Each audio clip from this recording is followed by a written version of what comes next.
Okay, we were talking about section 1.3, which is trig functions of arbitrary angles.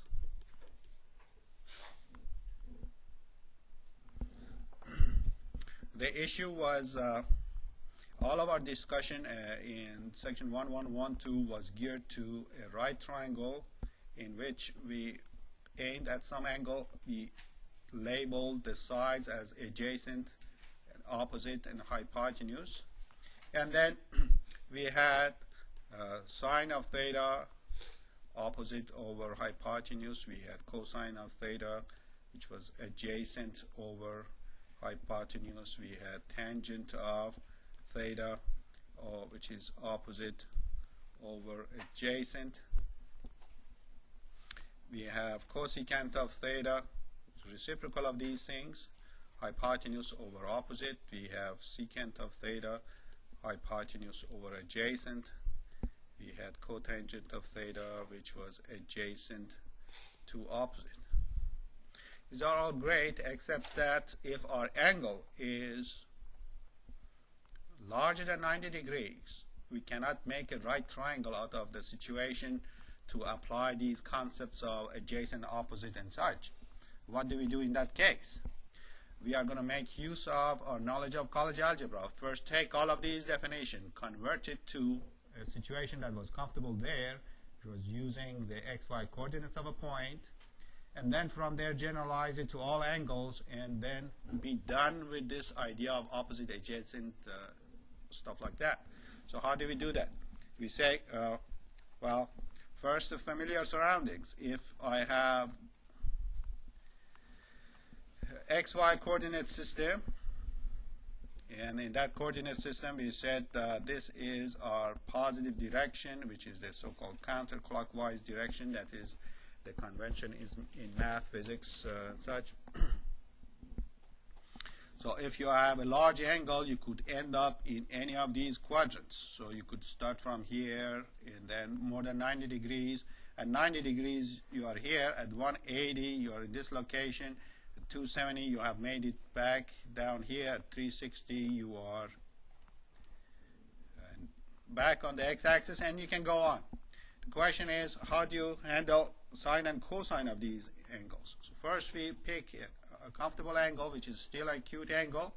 If this is my theta, what is it about the xy coordinate system that matches exactly our definitions here?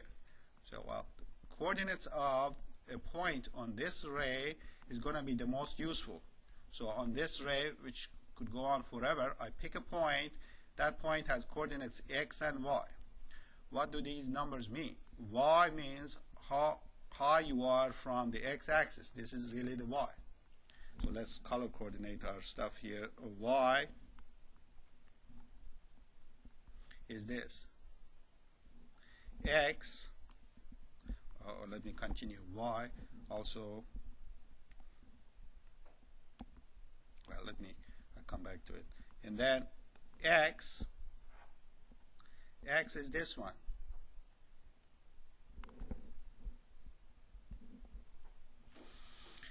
Instead of using the hypotenuse, we are going to use the notion of radial distance, so that we are going to use the word r to indicate that one. So I'm going to call this thing r. So r, x, and y, they form a right triangle. This is x, this is y, this is r. So r squared is x squared plus y squared. You know that from Pythagorean theorem. Regardless of where you are, that's true. Now we go back to these definitions. We are going to take sine of theta. So sine of theta opposite to hypotenuse. Now I am going to graduate to y divided by r. Cosine of theta, I am going to graduate from adjacent to hypotenuse to x over r. Tangent of theta, we are going to, from opposite to adjacent, we are going to graduate to y over r, y over x, excuse me. And then reciprocal is going to be straightforward. Cosecant of theta, just reciprocal of this, secant of theta, reciprocal of that one, cotangent of theta, also reciprocal or adjacent to the opposite. Okay, so these are going to become our primary definitions. In our convention right now, r is a positive quantity. R is a distance. Also, r is equal to square root of x squared plus y squared. That is how far this point is from the origin. Now, you might say, well, what if I go further out? If you go further out, r is going to become larger, but so will x and y. And the ratios will be all the same because of similarity. Now, what is so great about this? Why should we make our life harder by introducing a new set of definition? The advantage of these things is that if I was at some location in any coordinate, any of the quadrants, I could still apply these ideas. Suppose I have gone, rotated, and brought myself to a location that is suggested in this picture. So I've gone 3 to the back, 4 up, and I am at this location with what's the coordinate of this point now? What's the x of it? You said what? Negative 3, and y coordinate of it? 4. Okay, we have gone 3 back, so that's negative 3, 4 up. What is my distance from the origin? So this is 3 and 4. The hypotenuse of this thing, of the right triangle, we're still using the Pythagorean theorem to find that out. The distance is going to be how much? 5. So this distance, 5. How did I find 5? I took the sum of the square of the two displacements, took a square root. Remember that when you square these quantities, any negative is going to evaporate. You are always adding up positive quantities, so don't ever subtract these things from each other. So 9 and 16 makes 25, square root of that, that's 5. Okay, now suppose the issue is that what if I had turned through this angle theta? So let's go ahead and write sine of theta. Notice I don't have a right triangle to work with here. Not the conventional right triangles of plain elementary geometry. Is going to be a bit more complicated. So according to this definition, what is my sine of theta? If you wish to think about it, this is kind of the opposite of theta, but it's kind of hard to see it like that. Okay, we say that's the y coordinate. Y coordinate of this point is what? 4. Radial distance is 5. So whatever this angle is, sine of it is 4/5. How about cosine of it? Cosine is the x coordinate of this point divided by radial distance, which is what ratio? -3. The whole thing, the whole fight is over that negative over there. That's what makes this section a bit confusing, because in addition to all those 6 things you have to watch out for any angle, the issue comes about, is this positive or negative? That is the deal in 1-3. The whole fight is over that. Tangent of theta. Tangent of theta, it used to be opposite to the adjacent. Now this is sort of your opposite, this is sort of your adjacent. These are 4 over -3. Is that right? And remember, a fraction like this, you can put the negative in front, you can put the negative in the numerator. These are all same fractions. Doesn't make any difference. Okay, how about once you have these things, the rest of them straightforward. So if you want to have a cosecant of theta, r over y, or reciprocal of this, secant of theta, r over x, that is 5 over -3. And remember that minus, you can put it any number of places, is the same story. Then you have cosecant of theta. Excuse me, we have cotangent of theta.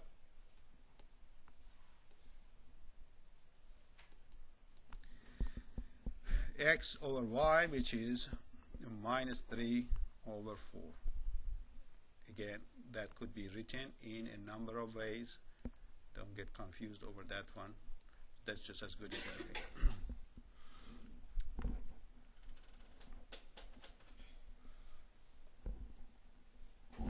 Now, sometimes, as in this Ferris wheel problem, you might be given an angle and you might be asked to figure out the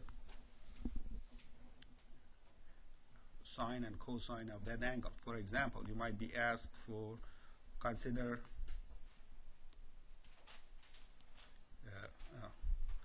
theta is equal to say 315 degrees.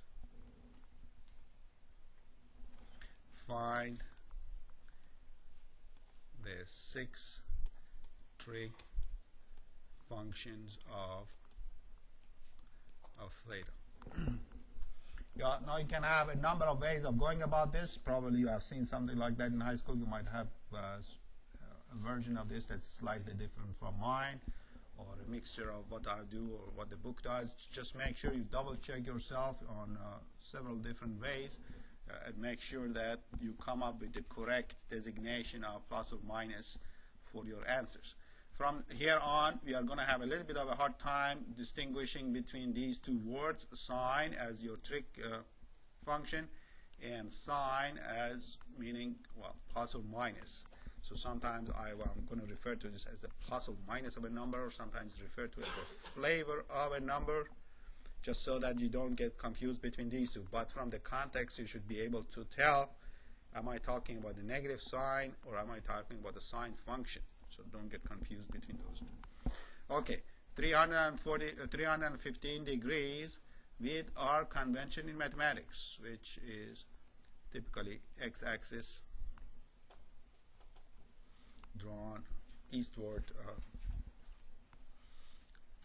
but doesn't really matter how it is drawn. It's all the same thing, so long as this is our setup. So 350 degree. 15 degrees, where do I end up? Which quadrant? 4. This is 180. This is 270. How short of a complete rotation am I? 45. So again, the problem is designed so that you have some familiarity with the situation. 315, it means I am short of 45 degrees to go. So I could have specify the same problem by saying theta is equal to minus 45 degrees. Minus 45 would have meant that we traveled in the clockwise direction and stopped at 45 degrees after the travel, which is at the location minus 45. Either way, question is, what are the trig functions of this situation? Let's redraw this thing. To use our definitions that we have here, we need some point. So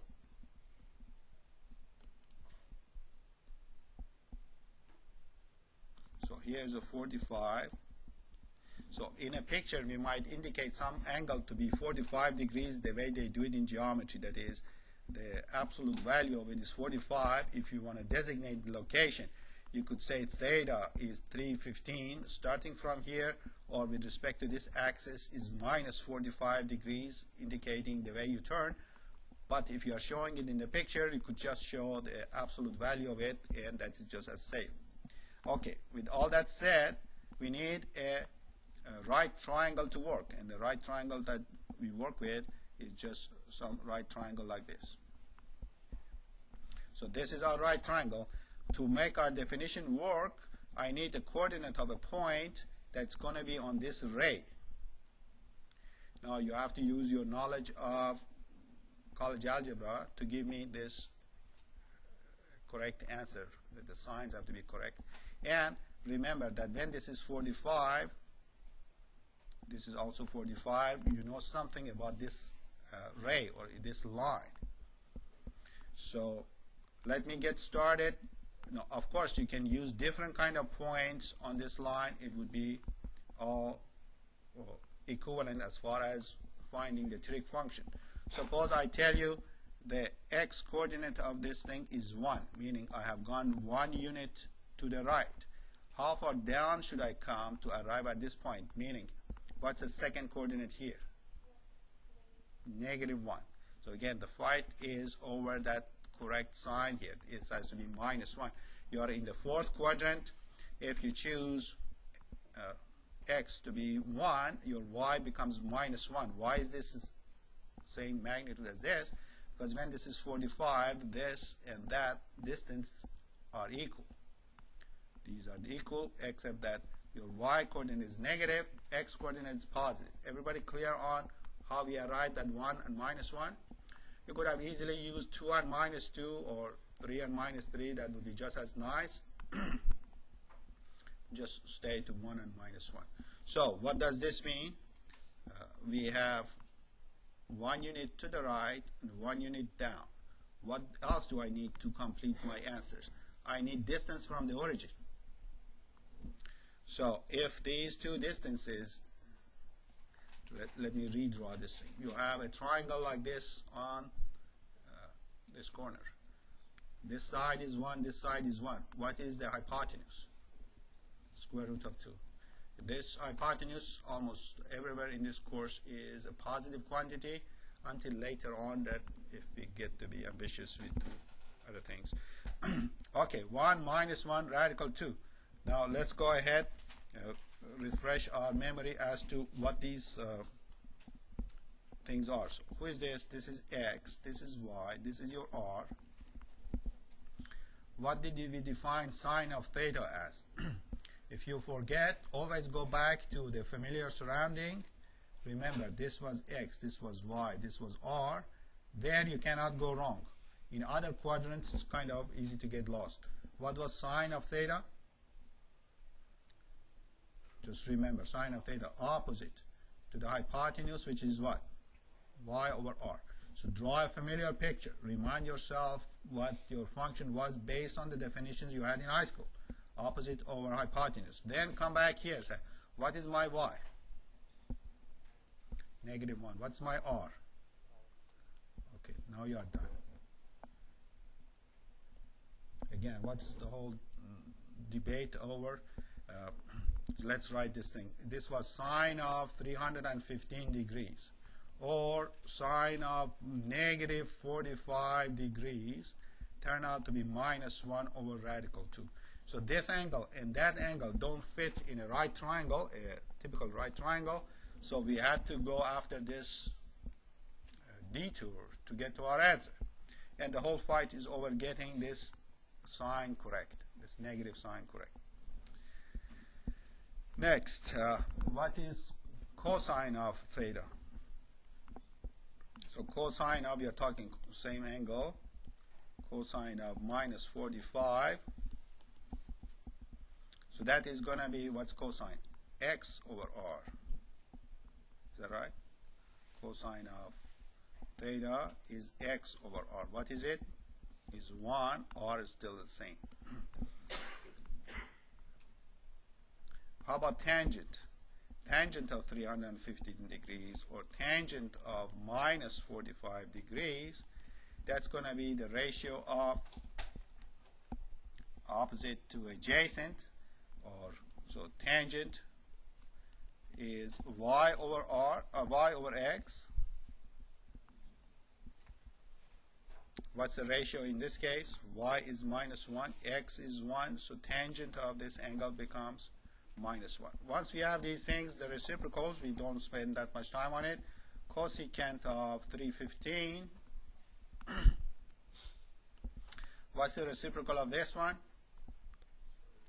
Square root of 2 over -1. I just put the minus here. That looks a lot cleaner.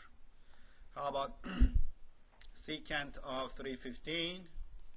Reciprocal of this one, radical 2. How about cotangent of 315?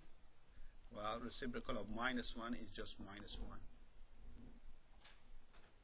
Okay, so either you have picture drawn for you with coordinates. You find a radius and work it out, or an angle is given, you figure out where you are, which quadrant. You try to figure out the equation of a line that describes this.